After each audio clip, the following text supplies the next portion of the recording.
Everyone loves Jiu-Jitsu, but not everyone loves every single aspect of the gym that they train at, and many are grateful that their gym doesn't do anything mentioned on this list. So what do so many gyms do that seemingly everyone hates, and where does your gym fall? I've made a list for you to find out based off not only my opinion, but also the opinion of my Instagram followers. Let's get started. Forcing students to buy and wear academy gear. I get it, gym owners want to add additional revenue streams, and forcing your students to purchase your gear is an effective way to make that happen. But if you're charging a reasonable price and have slick designs, then shouldn't that be enough incentive for them to purchase your gear? The argument is often that it creates a cohesive look and unity among the team, but shouldn't unity be created by a healthy gym environment? If you want to buy my gym gear, then that's great. And if you want to wear a slick X-Martial outfit or any other great Jiu-Jitsu brand, then that's all good with me. Long-term contracts. Long-term contracts are like saying, I'm not confident you'll enjoy our gym or even Jiu-Jitsu as a whole, and if you don't, I still want your money. Isn't the best way to keep people training for years and years to actually give them a reason to train for years and years, rather than financial obligations? Give me the money! Some gyms have multi-year contracts like 2 or 3 years, but even just a year is way too long in my opinion. Even a 30-day cancellation requirement, which I don't hate, I don't love either. If you don't want to train anymore, then I don't want to take your money anymore. What if a student gets injured, or what if they move, or what if they face hard financial times? Of course, I get that this approach creates a more stable revenue stream, but if you just focus on having the best possible product, then you shouldn't have any worry for them to leave. Lack of teaching core concepts. So many instructors completely ignore important Jiu-Jitsu concepts. Instead, they focus on individual moves only, without important context surrounding them. You're not doing a technique every second of the roll, not even the majority of the roll. You need to be using important concepts such as never letting someone grab your head, keeping your hips higher to win scrambles, keeping your opponent's feet off of you when you're passing the guard, and so on. Also, what about important choke concepts? Concepts that make the difference between a neck crank and a choke. Choking mechanics are so rarely taught. And even though I do benefit from the lack of concepts people teach in class, as that's primarily what I teach on YouTube and my Jiu-Jitsu theory course, I'd still like that to change so Jiu-Jitsu as a whole can progress faster, and so new students can have an easier time progressing with their skill. Not allowing students to cross-train. I love training with new people, and I encourage my students to do the same and roll with different gyms around the area. I have a great product and I'm not insecure about my students potentially leaving for other gyms.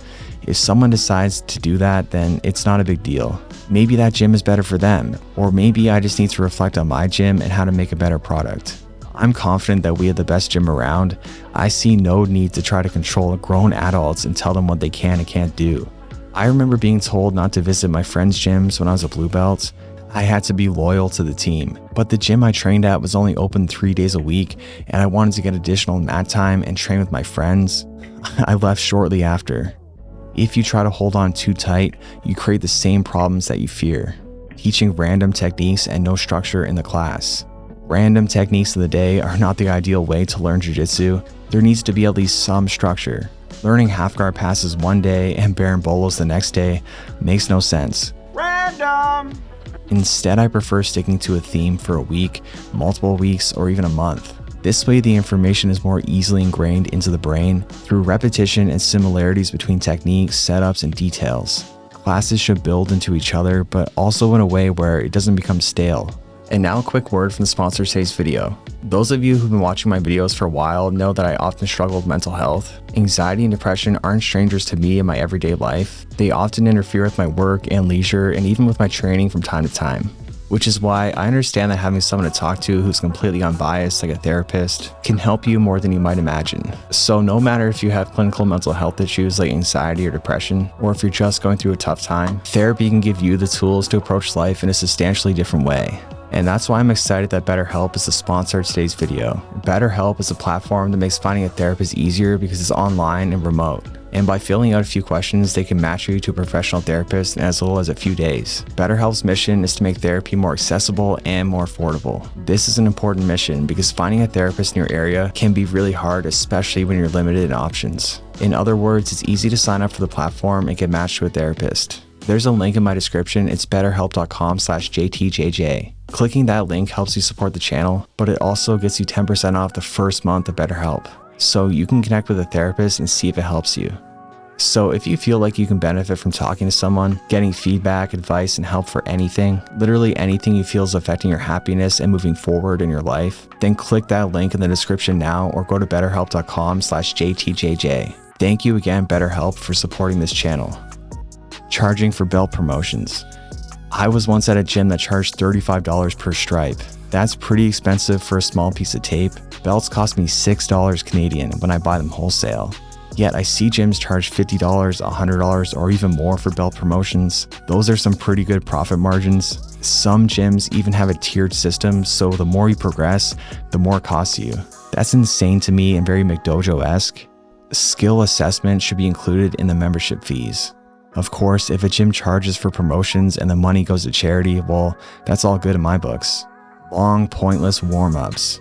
We're here to learn jiu-jitsu, and doing endless shrimps and front rolls isn't going to make your jiu-jitsu better. Doing them every once in a while may be a good idea. You don't need to do 10,000 reps of shrimping to actually get good at shrimping. It's the same thing with doing endless push-ups or running around in circles. I can work on my fitness in my own time. Warming up can absolutely be essential, and I'm not minimizing the importance of it, which is why there's time between my kids' classes and adult classes where students can warm up on their own if they choose to. You can also just warm up through light drilling or even just practicing the technique. I don't think I've met a single person who actually enjoys the traditional jiu-jitsu warm-ups and the time they waste by doing them. Safe training etiquette is not enforced or taught. Proper training etiquette should be taught and reinforced at all times. Many techniques can be potentially dangerous if performed incorrectly or if your training partner reacts incorrectly. Whenever I teach a technique that has potential danger to it, I always point out what to avoid and what to look out for. And it should always be reinforced that submissions should be applied slowly when they're near the end range of motion. If you can't finish slow and controlled, then your technique sucks and you need to work on it. And if your training partner isn't tapping, you can just let go. We all need to keep ourselves safe and each other safe. No one should ever get hurt from a submission, and the majority of injuries in jiu-jitsu can and should be avoided. Promoting students too quickly or too slowly. Some gyms promote not on merit, but on the basis of attendance. But this is doing the students a disservice. What happens when a visitor comes and wrecks your students at the same belt level? Or when they go to compete? It's gonna make them feel pretty crappy. At the same time, many gyms go the opposite route and sandbag their students, which means to hold someone back from their promotion to rack up medals by competing against less experienced opponents. And where's the honor in that? I've seen white belts winning worlds with 4 or 5 years of training. Who am I to tell an instructor when to promote their student? I know. Of course, that's totally up to them, but if the reasons are anything beyond merit, then it's kind of lame. Promotions should be based off when the student is ready, rather than incentives specific to the gym owner. Super long classes that are all technique without much time to roll. There's no need to show 10 techniques in one class. How will a student ever remember every variation, every counter to the counter, every detail of the move being taught? I was once at a gym whose classes would be 90 minutes of technique instruction and barely any time to roll. I remember on multiple occasions we only had 12 minutes to roll after sitting through an hour-and-a-half class. If your students are looking up at the clock consistently, praying and hoping that you'll just let them roll, maybe it's best to just give them what they want. Now it's time for the honorable mentions. These are honorable mentions not because they're any less significant, but there's just not much to be said. Instructors that refuse to learn new techniques. Creepy instructors. Instructors that try to propagate hero worship of themselves. Overly banning techniques that compensate for a non-safe training environment. Not letting new students roll for an extended period of time. Unqualified instructors. And forcing students to attend seminars. Alright, that's it. Let me know if you agree or disagree with my list. Remember, different strokes for different folks.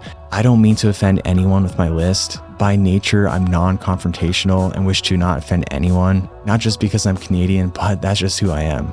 Make sure to sign up for my newsletter for free jiu-jitsu tips every single week. Alright, thank you for sticking around until the end of the video. If you're still here, please leave a comment or a fist bump, and I'll see you guys next time.